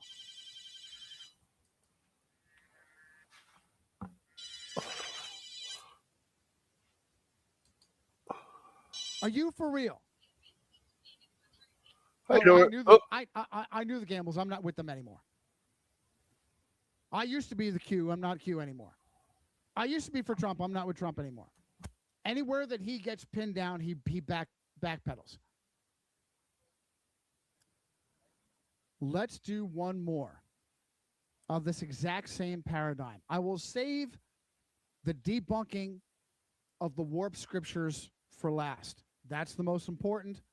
I will save it for last. Once again, to the handful of trolls and morons that attack me for stopping the Krieger puppet show. I hope you feel like morons now. Oh, Johnny, I wouldn't see his scriptures. Oh, Johnny, you shut him down. No, I simply told him to stop with his theatrics. Don't monopolize the screen. Don't do a puppet show. You have scriptures. Tell me what they are. You know them by heart, right? This is all your scholarship. You can tell them by heart. You can tell me or just read them. You don't monopolize the screen. So for all of you trolls and the handful of morons that sincerely want to hear this COINTELPRO agitator, provocateur, wanted to hear him, you are a fucking idiot. Even when I didn't fully appreciate what it was doing, I praise God that I did it. I instinctively knew he was putting on a show and spinning it with theatrics in his favor. Same thing going on here. Same paradigm going on here in relation to Stu Peters, almost certainly a flipped counterintelligence asset, outing Dustin Krieger as a flipped counterintelligence asset. You take damaged goods, you take a provocateur, you take a fucktard sensationalist, and have them voice the truth, which then discredits the truth. You take InfoWars clown Jacob Engels, blue check, 12,000 followers. Roger Stone's mini-me. Why? Because Roger Stone is a Jesuit counterintelligence. Roger Stone Catholic, right? Let me double check that. How typical.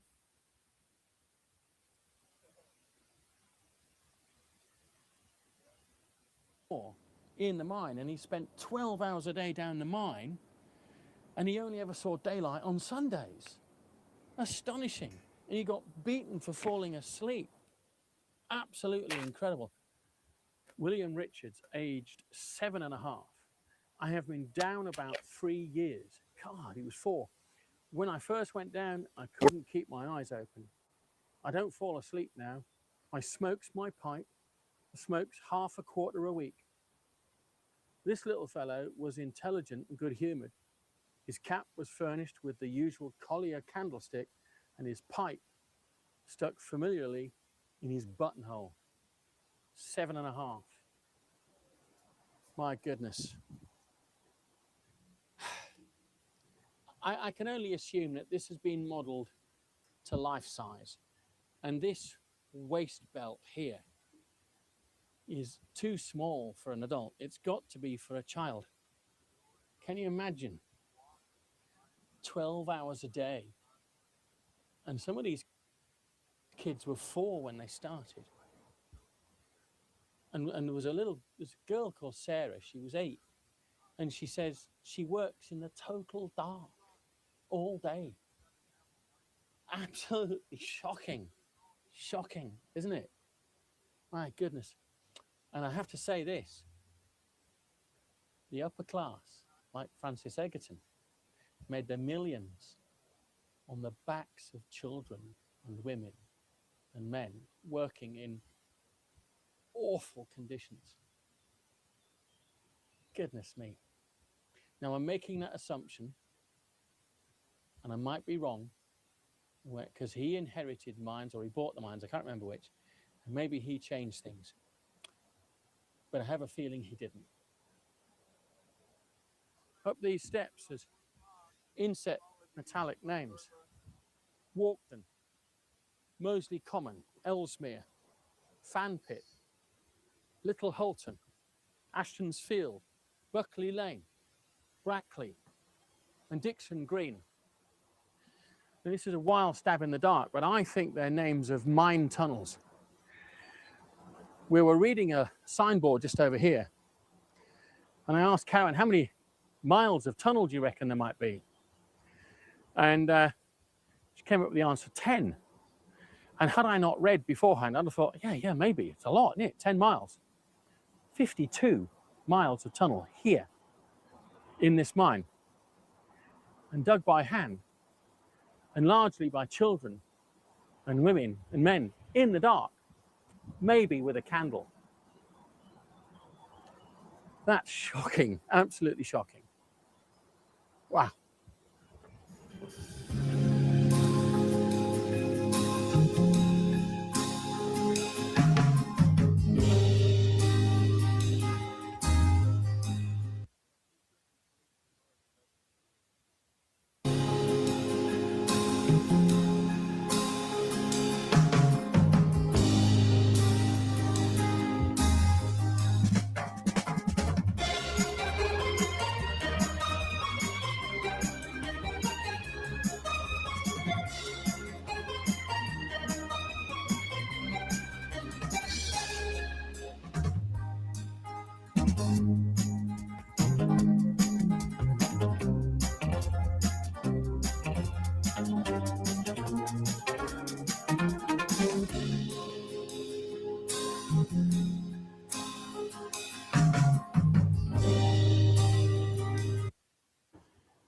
Is too small for an adult. It's got to be for a child.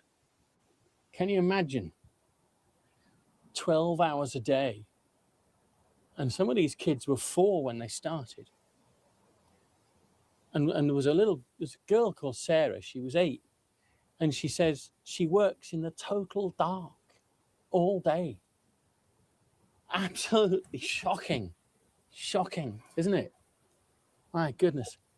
And I have to say this, the upper class, like Francis Egerton, made their millions on the backs of children and women. I looked at the dates of this mine, and it was opened in 1727. That would make it like 15 years after what I teach was the loosing of Satan so he could deceive the nations, the end of the 1,000-year reign, the 290 years before 9/11.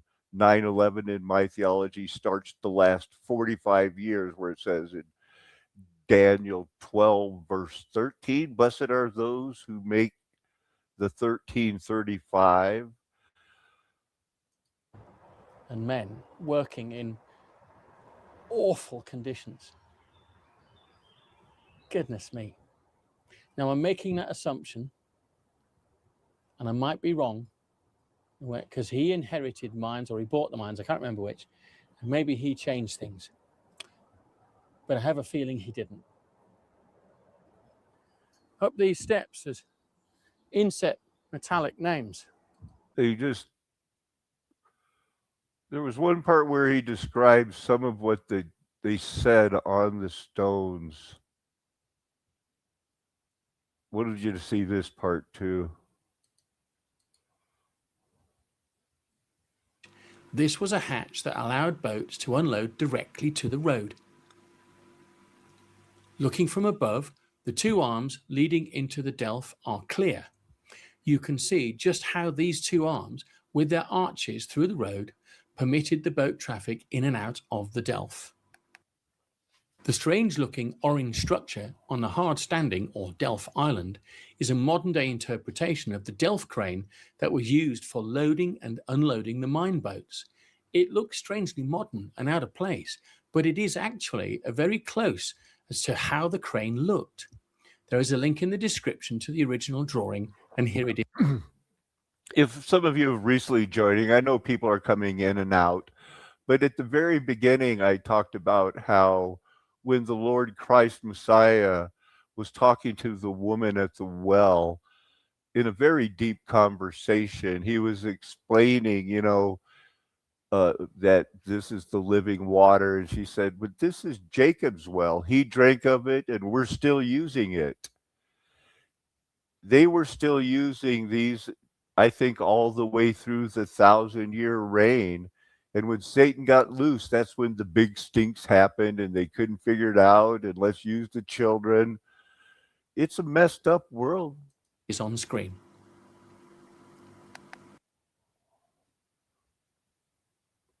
As we approach the mine entrance, we see the boat shapes in the water. These are actual size and show just how busy the mine entrance was with all the boat traffic going in and out. This last shot shows how small the mine entrance is. It must have been seriously claustrophobic inside and a really dark and dangerous place to work. The inscriptions on these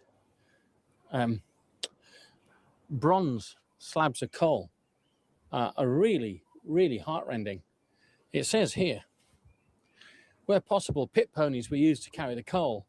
However, in narrow seams, women and children had the job of carrying the coal whilst crawling on their hands and knees.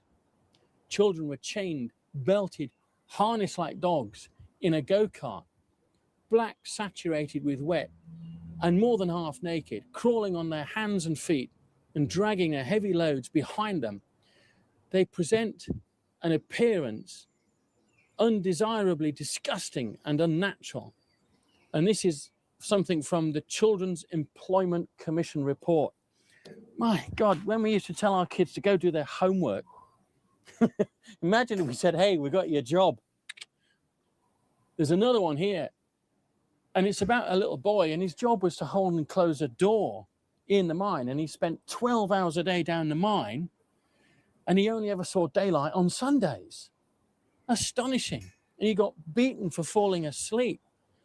Absolutely incredible. William Richards, aged 7.5. I have been down about 3 years. God, he was 4. When I first went down, I couldn't keep my eyes open. I don't fall asleep now. I smokes my pipe, smokes half a quarter a week. This little fellow was intelligent and good-humored. His cap was furnished with the usual collier candlestick, and his pipe stuck familiarly. While the rich that we read about, the people who did the Renaissance and the Jacobians had their royalty living off the fats that they found as part of the whatever staggering fugitives that we are or they were. Some of them hit the ground running. What's this mysterious backstory of Jacob's Laura, well? anytime you see a single woman walking to a well, she is going to find a husband. Now, it plays a very interesting aspect of our story about husbands. There is also then, the woman responds very specifically then by saying, are you greater than our father Jacob? How does she know this story? She is already seeing the Jewish man, knowing where he's at, what this source is, hears him quote a line out of a movie. Okay, almost. And immediately jumps to say, wait a minute here, your father that I'm going to tie this to Jacob. He just quoted the story. We often underestimate these characters in the story. This is why, going back to her being maybe a different powerful figure, she knows the text almost better than anybody that interacts with Christ. This was interesting, but he ended up getting a little bit off the track to me here. Genesis 35, God appeared to Jacob again when he came from Padam Aram, blessed him, and God said to him, your name is Jacob, no longer shall you be called Jacob, but Israel shall be your name. So he called his name Israel, and God said to him, I am God Almighty, be fruitful and multiply. A nation and a company of nations shall come from you. Kings shall come from your own body. The land that I gave to Abraham and Isaac, I will give to you, and I will give the land to your offspring after you. Then God went up from him in the place where he had spoken with him. And Jacob set up a pillar in the place where he had spoken with him, a pillar of stone. He poured out a drink offering on it and poured oil on it. So Jacob called the name of the place where God had spoken with him Bethel. And this is, Rachel and Isaac, they pass away. The Bible, even when you get the blessing like that from God Almighty and you make the covenants, there still is, the rest of your life. That right now, a lot happening in our world, in nature, in theology.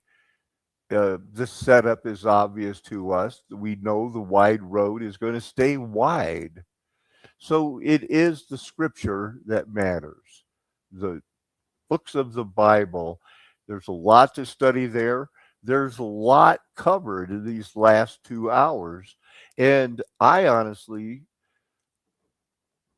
promise you, it's better to listen to this again than fish around. And isn't it crazy how many AI channels they'll just try to stretch your time out? You've heard it. You've also heard me say this. It's a flat earth nation. The golden age is past because the mud flood was Armageddon. Well, it's also a flat earth nation. The golden age past. And you have an orphan trained brain. And now you know what's going on. We're still living in the same cities. The wells, as I proved at the beginning of the video, where Jesus said, this is Jacob's well. He drank from it, and there was Jesus. We're still using the same infrastructure. Yeah, we can build some things. They're not as good. You're adopted, called, chosen, predestined to do good works to glorify his name. You're not saved by those works, but those are the talents that are given to you. And all of the parables teach that you should meet the bare minimum. You're a seed in soil that was given light to grow. And now that your heart has been changed from the foundation of the world, it says in Corinthians, there's works laid out from you that will glorify his name. And that should be your main objective. If you've somewhat like what I went through, it seemed like my own idea, but I realized I was called, predestined, elected, chosen from before the foundation of the earth to be on my knees, believing that Jesus Christ died and rose again and that he is God. And I had to confess it with my mouth. I had to call my mom, call by everybody, because it's on my heart now. It's on your heart too, some of you. Amen. Hallelujah. Aho. Aloha. Arrivederci. Ciao. Sayonara. Auf Wiedersehen. Nakamen. Adios, amigos, from the border of southern Colorado and New Mexico. It's obvious I like to say goodbye.